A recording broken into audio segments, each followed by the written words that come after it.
भारताच्या 80व्या स्वातंत्र्य दिनानिमित्त उपस्थित ज्येष्ठ स्वातंत्र्य सैनिक, लोकप्रतिनिधी, पदाधिकारी, अधिकारी, कर्मचारी, पत्रकार व बंधू भगिनी, आपणास स्वातंत्र्य दिनाच्या हार्दिक शुभेच्छा.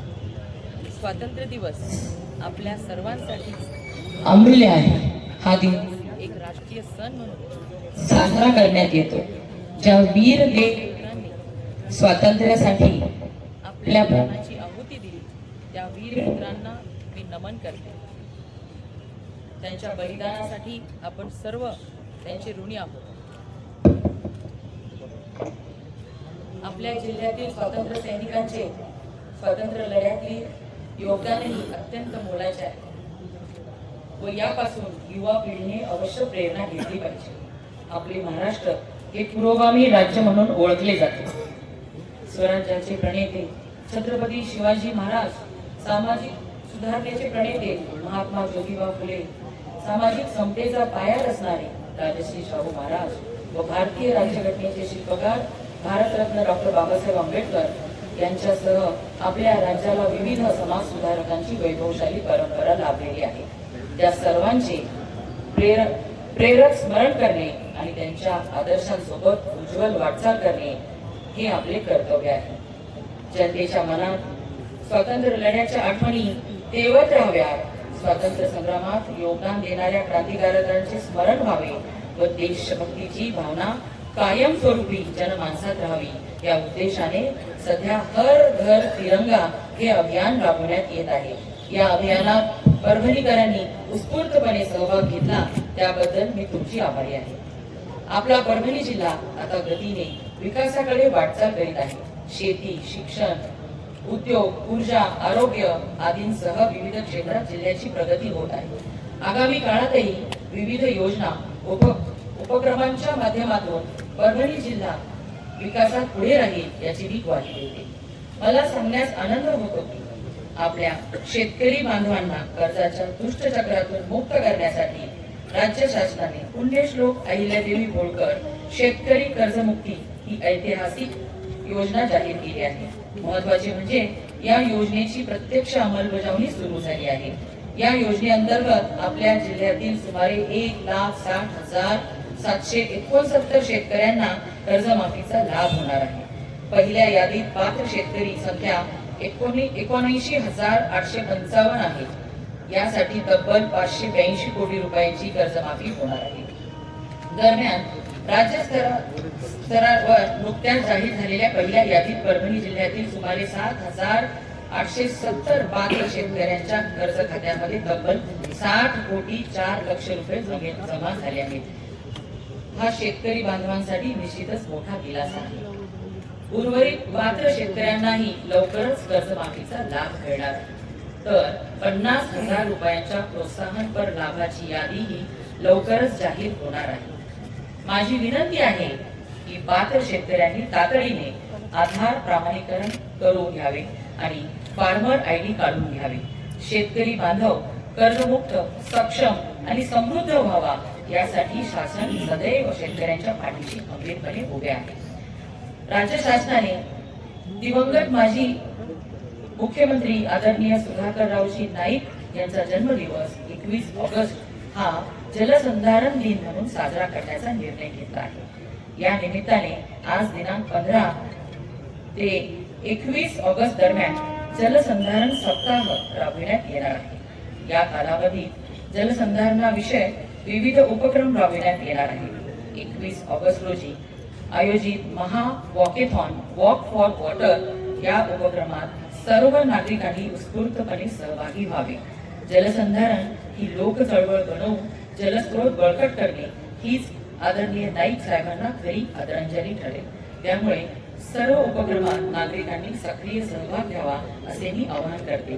आपल्या जिल्ह्यात रोजगाराच्या संधी निर्माण व्हाव्यात, शेतकऱ्यांच्या शेतमालाला चांगला भाव मिळावा आणि उद्योगधंदे वाढावे यासाठी परभणी अंतर्गत जिल्ह्यात जवळपास 1,500 कोटी रुपयांची अॅग्रो इंडस्ट्री व इतर उद्योग गुंतवणूक आणण्याच्या दिशेने यशस्वी उद्योजक आणि गुंतवणूकदार उद्या परभणीत येत आहेत. या निमित्ताने आयोजित जिल्हास्तरीय गुंतवणूक परिषदेच्या माध्यमातून स्थानिक तरुणांना रोजगार, शेतकऱ्यांना बाजारपेठ आणि परभणीला उद्योगाची नवी ओळख मिळेल. ही संधी आपण सर्वांनी मिळून यशस्वी करूयात आणि परभणीला विकासाच्या नव्या वाटेवर घेऊन जाऊयात. शेतकरी बांधवांनो, परभणी जिल्ह्यात सिल्क अँड मिल्क हे प्रभावी मॉडेलही उभे करण्याचा मानस आहे. उत्पन्न वाढीसाठी शेतकऱ्यांनी पारंपरिक शेतीला रेशीम शेती आणि दुग्ध व्यवसायाची जोड द्यावी. रेशीम शेती व उद्योगाला चालना देण्यासाठी जिल्ह्यात विशेष अर्थसहाय्य, रेशीम प्रक्रिया उद्योग, रेशीम भवन तसेच उत्पन्नातून प्रक्रिया आणि विपणनापर्यंत आवश्यक सुविधा उपलब्ध करून देण्यासाठी सर्वतोपरी प्रयत्न केले जातील. सिल्क अँड मिल्क हे परभणीच्या शेतकऱ्यांच्या आर्थिक समृद्धीचे प्रभावी मॉडेल ठरेल असा मला विश्वास आहे. संयुक्त राष्ट्रसंघाने 2026 हे वर्ष आंतरराष्ट्रीय महिला शेतकरी वर्ष म्हणून घोषित केले आहे. ही आपल्या सर्वांसाठी अभिमानाची बाब आहे. शेतीपासून पशुपालन, दुग्ध व्यवसाय आणि शेतीपूरक उद्योगांपर्यंत महिला शेतकरी आपल्या कष्टाने ग्रामीण अर्थव्यवस्थेला नवी ताकद देत आहेत. महिलांच्या या योगदानाची दखल घेत महाराष्ट्र शासनाने शेतीपूरक व्यवसायात कार्यरत महिला शेतकरी म्हणून अधिकृत दर्जा देण्याचा ऐतिहासिक निर्णय घेतला आहे. हा केवळ दर्जा नाही तर महिला शेतकऱ्यांच्या कष्ट, योगदान आणि स्वाभिमानाचा सन्मान आहे. तसेच सर्वसामान्य महिलांच्या सक्षमीकरणासाठीही शासन अनेक योजना प्रभावीपणे राबवत आहे. महिलांनी या योजनेचा लाभ घेऊन आर्थिकदृष्ट्या सक्षम आणि स्वावलंबी व्हावे हा शासनाचा प्रयत्न आहे. परभणी जिल्हा 1 लाखाहून अधिक महिला लखपती दिदी झाल्या आहेत. ही केवळ आकडेवारी नाही तर महिलांच्या कष्टाची, कर्तृत्वाची आणि आत्मविश्वासाची यशोगाथा आहे. या भगिनींचे यश निश्चितच अभिनंदनास्पद आहे. शेतकरी बांधवांच्या डोक्यावरच्या वीज बिलाचा भार हलका करण्यासाठी राज्य शासनाने ऐतिहासिक निर्णय घेतला आहे. मुख्यमंत्री बळीराजा वीज सवलत योजनेअंतर्गत 7.5 अश्वशक्तीपर्यंतच्या कृषी पंपाचे संपूर्ण वीज बिल माफ करण्यात येत आहे. परभणी जिल्ह्यातील सुमारे 99,358 कृषी पंपधारक शेतकऱ्यांना या निर्णयाचा मोठा लाभ मिळाला आहे.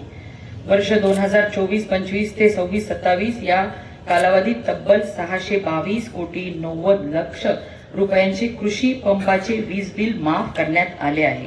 वीज बिलाची चिंता दूर करून शेतकऱ्यांना शेतीसाठी अधिक बळ देण्याचे काम या निर्णयातून झाले आहे. खरीप हंगामासाठी प्रधानमंत्री पीक विमा योजनेअंतर्गत परभणी जिल्ह्यातील 5,23,000हून अधिक शेतकऱ्यांनी सहभाग नोंदविला आहे. यामुळे तब्बल 3,61,000 हेक्टर विमा संरक्षणाखाली आले असून पिकांना 2,000 कोटी रुपयांपेक्षा अधिक पीक विमा संरक्षण मिळाले आहे. नैसर्गिक संकटात शेतकऱ्यांना आर्थिक आधार देणारी ही योजना शेतकऱ्यांच्या पाठीशी शासनाची भक्कम साथ ठरत आहे. गंगाखेड येथील संत जनाबाई तीर्थक्षेत्र विकासासाठी माननीय मुख्यमंत्री श्री देवेंद्रजी फडणवीस साहेब यांच्या अध्यक्षतेखाली शिखर समितीने 50 कोटी रुपयांच्या निधीला मंजुरी दिली आहे. हा निर्णय म्हणजे संत जनाबाईंच्या पवित्र कार्याचा वारसा अधिक समृद्ध करण्याच्या दिशेने एक महत्त्वाचे पाऊल आहे. विशेष सलोखा पुनर्निरीक्षण कार्यक्रमामध्ये आपल्या जिल्ह्याचे राज्यात सर्वोत्कृष्ट कामगिरी करत उल्लेखनीय यश मिळवले आहे. ही निश्चितच अभिमानास्पद बाब आहे. या यशाबद्दल जिल्हाधिकारी, सर्व अधिकारी, कर्मचारी आणि या अभियानात योगदान देणाऱ्या प्रत्येकाचे मी मनपूर्वक अभिनंदन करते. दरम्यान सर्व पात्र मतदारांनी आपले नाव मतदार यादीत असल्याबाबत अवश्य खात्री करावी. कायदा व सुव्यवस्था अबाधित ठेवण्यासाठी जिल्हाधिकारी तथा जिल्हा दंडाधिकारी यांच्या नेतृत्वाखाली पोलीस यंत्रणा सदैव सज्ज, सतर्क आणि तत्पर आहे.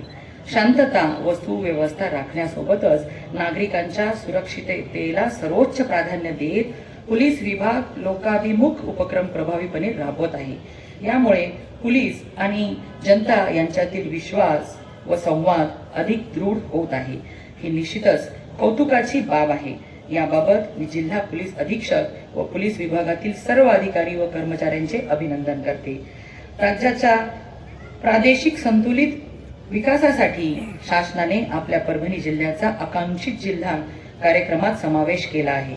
या कार्यक्रमाच्या माध्यमातून जिल्ह्यात आरोग्य, शिक्षण व जलसंपदा, कौशल्य विकास, पायाभूत सुविधा व सामाजिक विकास या क्षेत्रात ठोस बदल घडवले जातील. हा निर्णय परभणीच्या उज्ज्वल भविष्यासाठी निश्चितच मोलाचा ठरणार आहे. ऊर्जेची गरज भागविण्यासाठी सध्या पर्यावरणपूरक सौर ऊर्जेला महत्त्व देण्यात येत आहे. जिल्ह्यात प्रामुख्याने मागेल त्याला सौर कृषी पंप योजना, प्रधानमंत्री कुसुम घटक ब योजना आणि प्रधानमंत्री सूर्यघर योजना प्रभावीपणे राबविण्यात येत आहे. या योजनांना चांगला प्रतिसाद मिळत असून राज्यात आपला जिल्हा सौर ऊर्जेत आघाडीवर राहील याची मला खात्री आहे.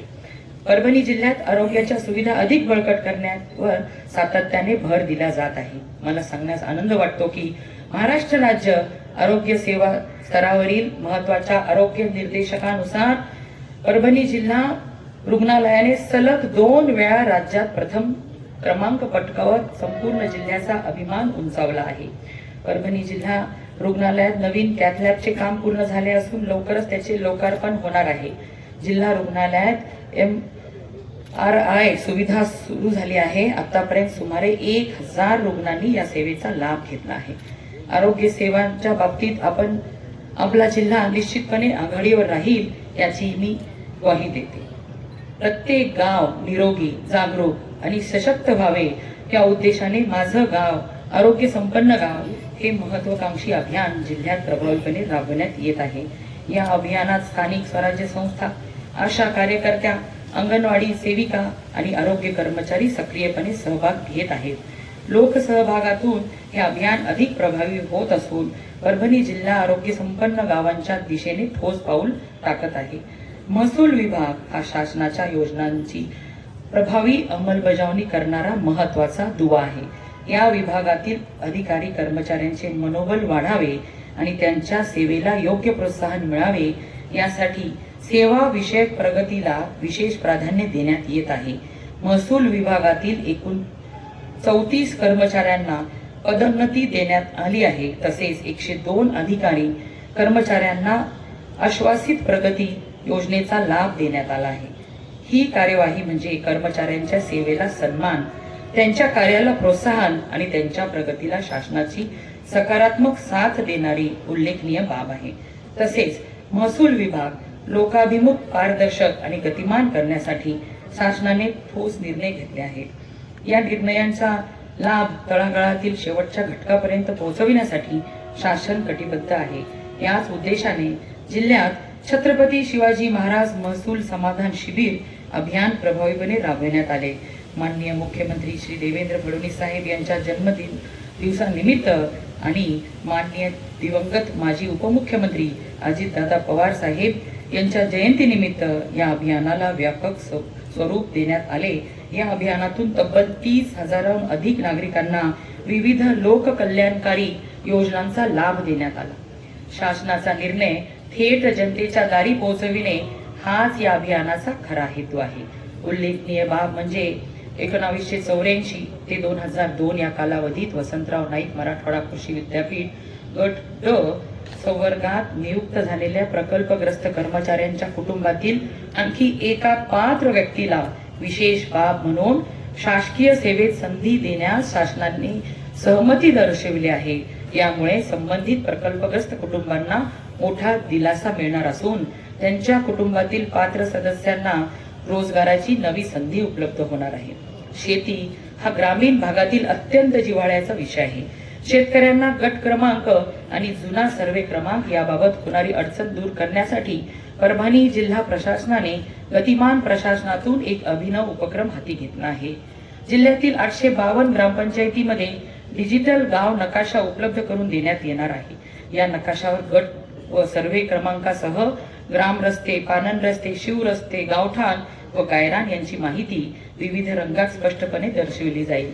यामुळे शेतकऱ्यांच्या कार्यालयीन फेऱ्या कमी होतील, वेळ वाचेल. तंत्रज्ञानाच्या माध्यमातून ग्रामीण भागातील अडचणी सोडविणारा हा उपक्रम म्हणजे लोकाभिमुख आणि गतिमान प्रशासनाचे कौतुकास्पद उदाहरण आहे.